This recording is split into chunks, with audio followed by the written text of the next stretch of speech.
Sa kawalan ng pag-asa, bahagyang nakabukas ang kanyang bibig. Iniisip ng pangunahing karakter ang kanilang hinaharap. Naghintay sila ng ilang taon. Kinuha ni Yuon ang kamay ng kanyang kapatid at ipinatong ang kanyang kamay sa balikat nito.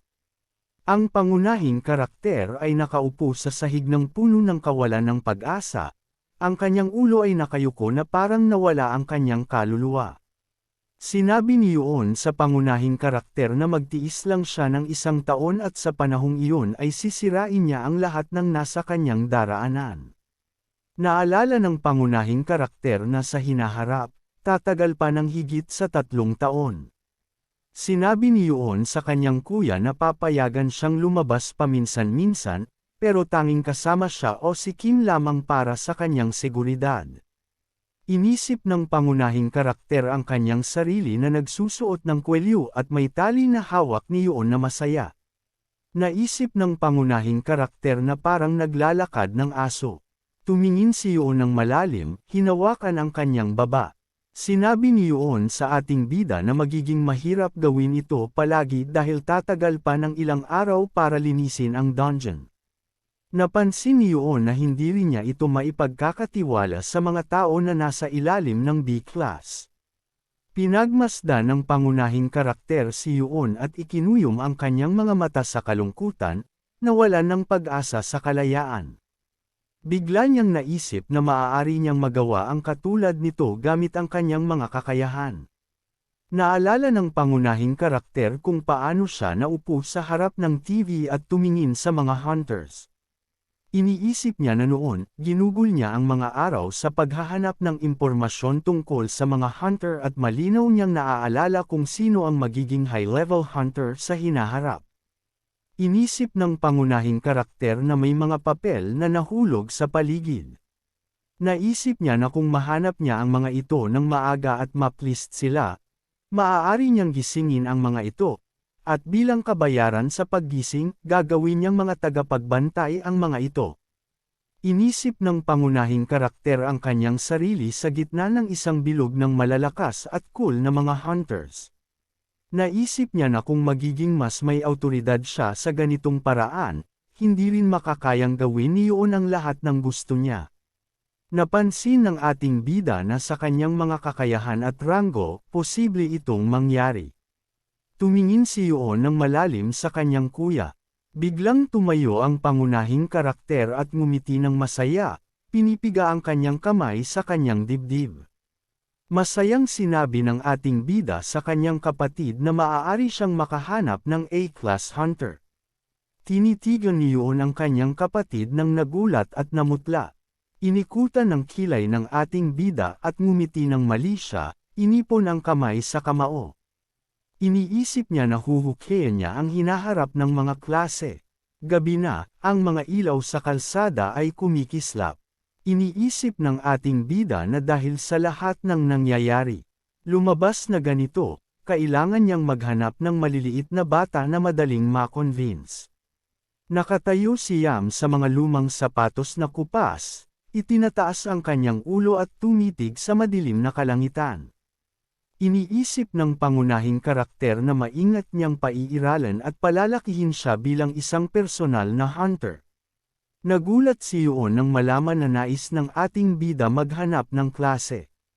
Tumingin ang pangunahing karakter sa kanyang nakababatang kapatid nang may kasiglahan at iniabot ang kanyang kamay. Tinanong ng pangunahing karakter si Yuon na payagan siyang maglipat ng malaya kung makakahanap siya ng isang personal na bodyguard na A-class. Tinitigan ng ating bida ang kanyang kapatid na may kalituhan, pilit na ngumingiti ng awkward.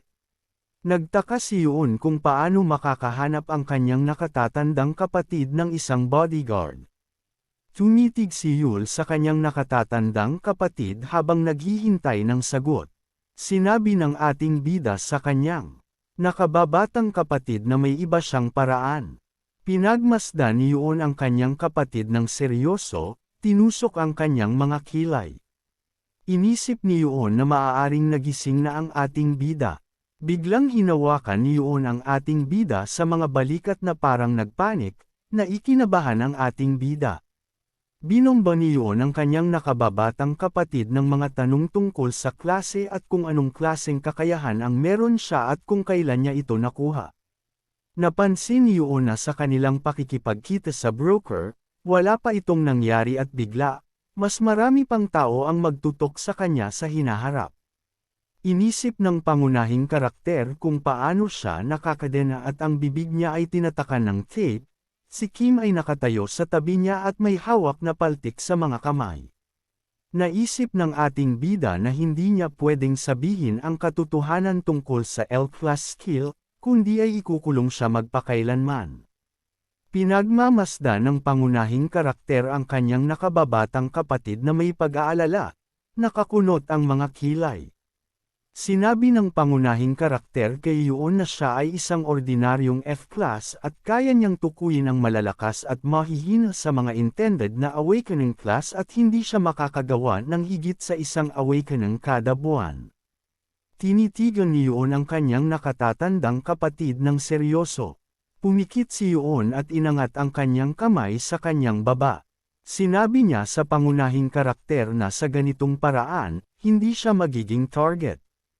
Tinitigan ng pangunahing karakter ang kanyang nakababatang kapatid ng walang emosyon habang hawak ang kamay ni Yuon.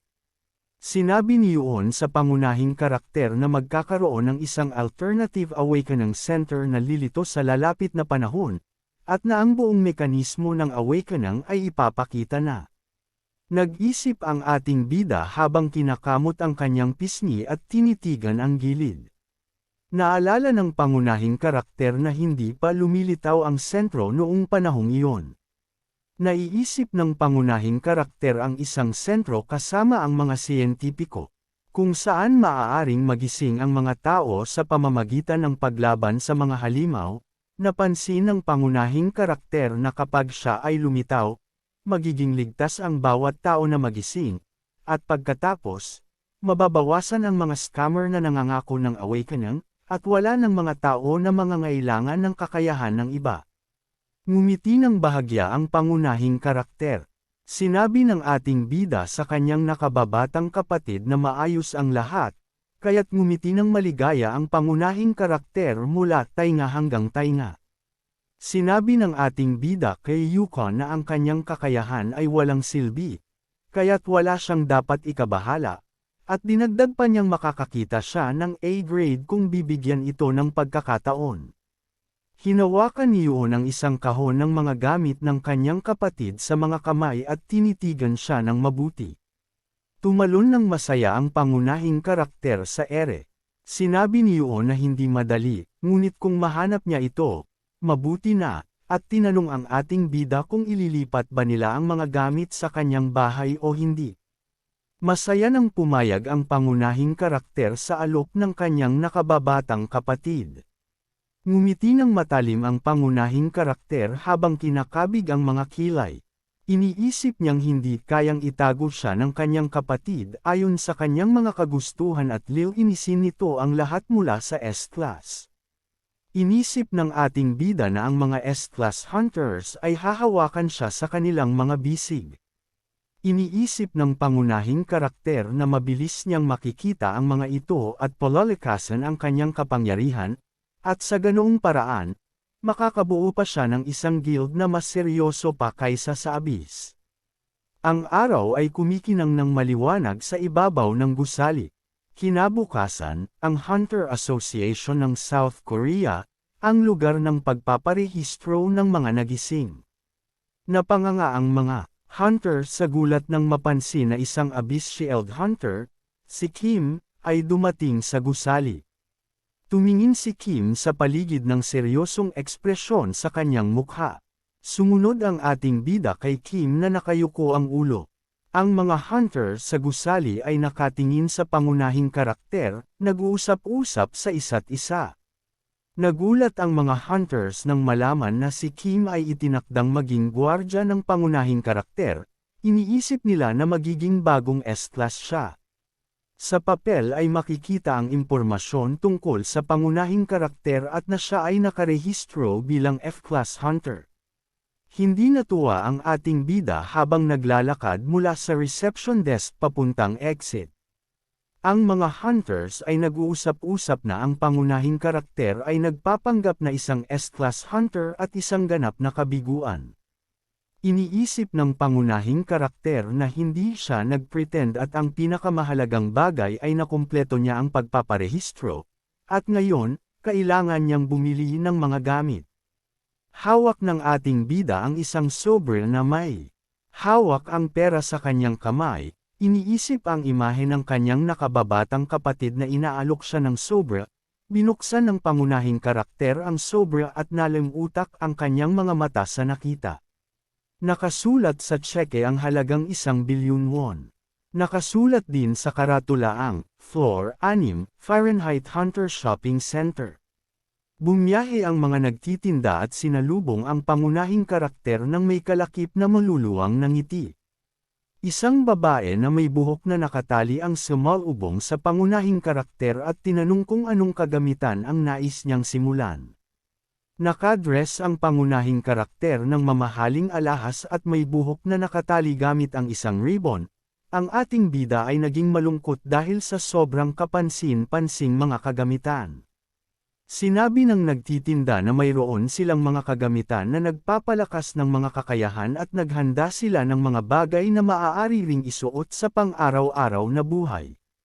Nakasuot ang ating bida ng nakahihilong singsing na may mana plus 30, ang Orisa mana bracelet na may mana plus 27, ang sapphire pendant na may mana plus 20, at ang leather hair rope na may mana plus 25.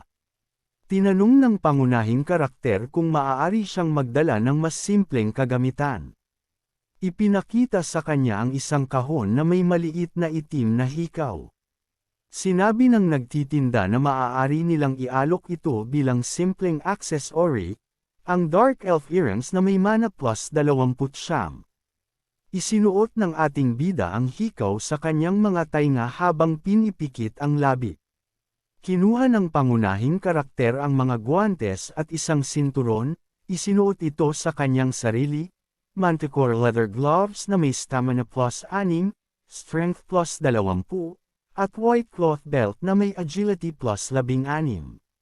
Binuksan ng pangunahing karakter ang system window, iniisip na magiging C-class ang kanyang mga kakayahan. Habang tinitingnan niya ang paligid ng tindahan, sinabi ng ating bida na kukunin niya ang kontrata at mga potion gamit ang natitirang pera. Nakatayo si Kim sa tabi ng sasakyan, may seryosong mukha, nakapalat ang mga kamay sa kanyang dibdib. Tanong ni Kim sa pangunahing karakter kung saan siya pumunta. Umupo ang ating bida sa likurang bahagi ng sasakyan at ipinagpatuloy ang pagsusit belt.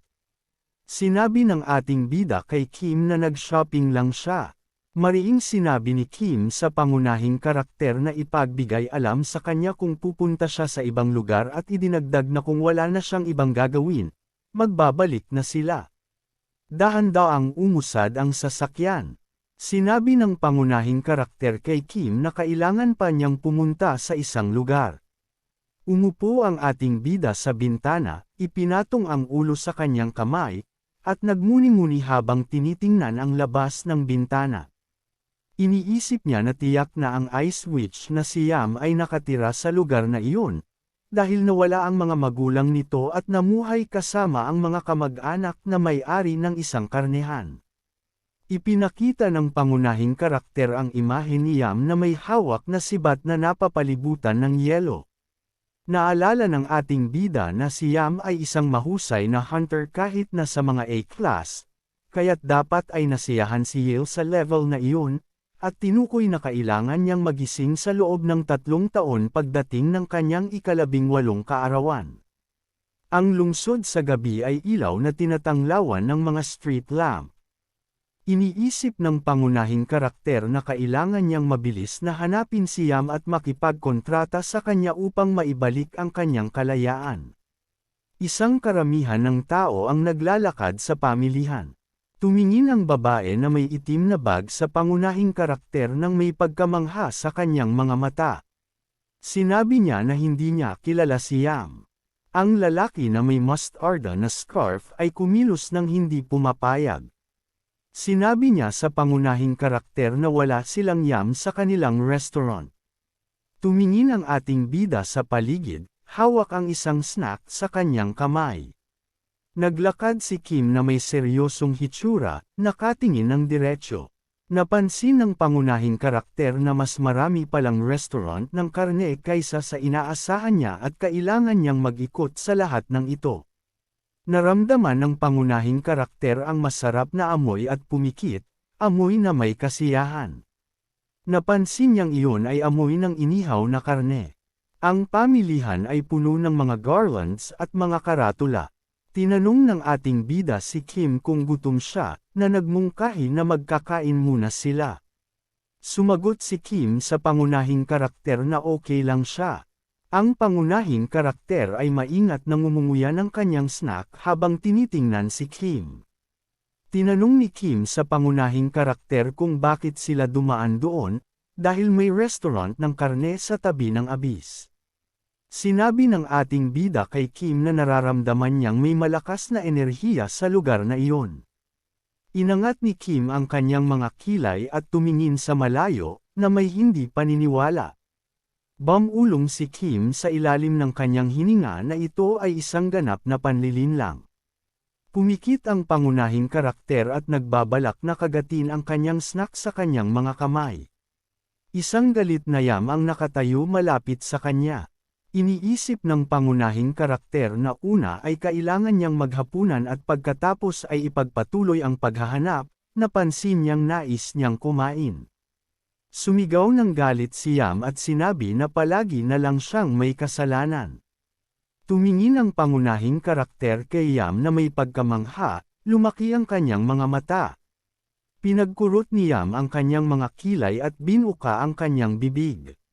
Sinabi ni Yam kay Tio na lahat ng ito ay dahil sa lalaking si Park Soo-cheon.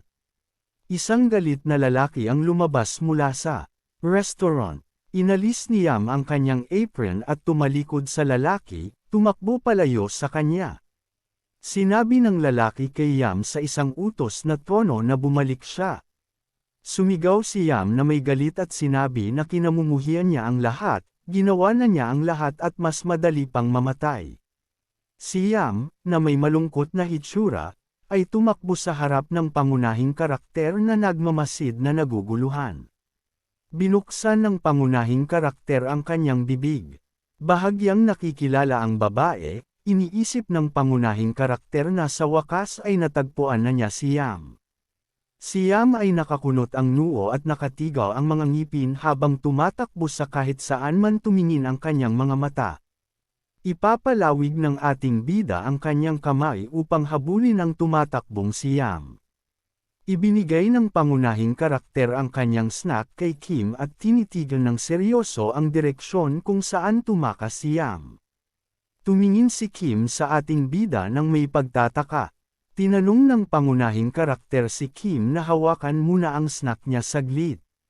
Sinundan ng pangunahing karakter si Yam, kumukunot ang kanyang mga kilay.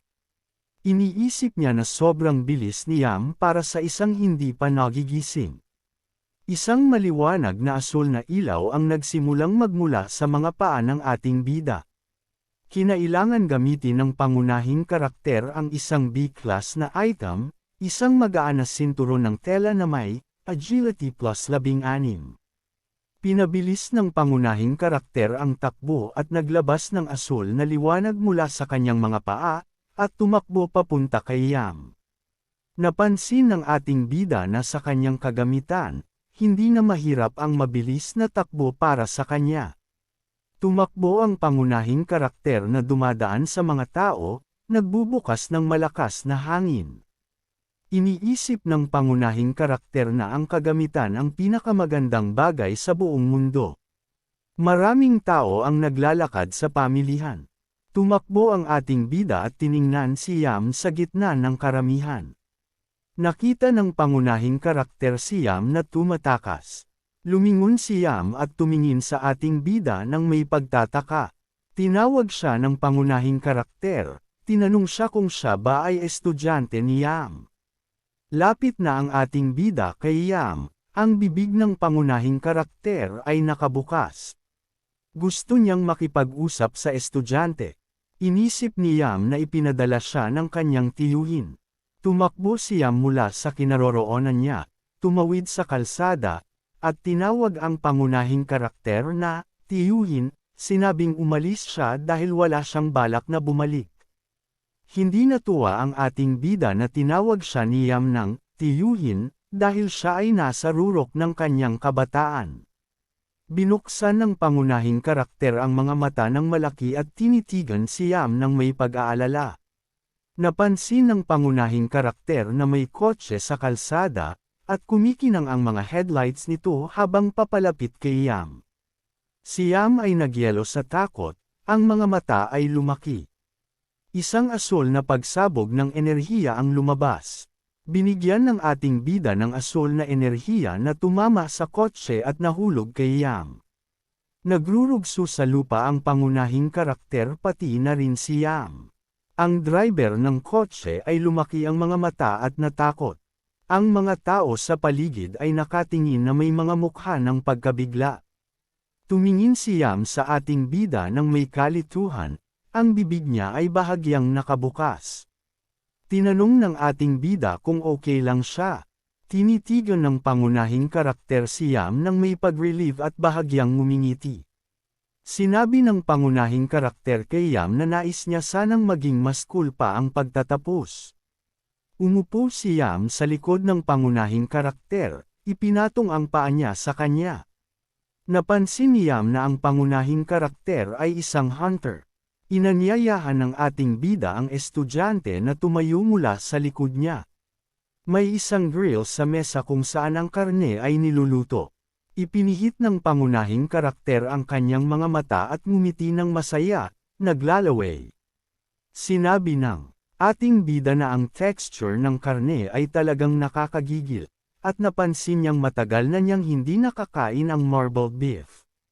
Nakasalampak ang pangunahing karakter at si Yam sa isang mesa sa isang maliit na establishmento.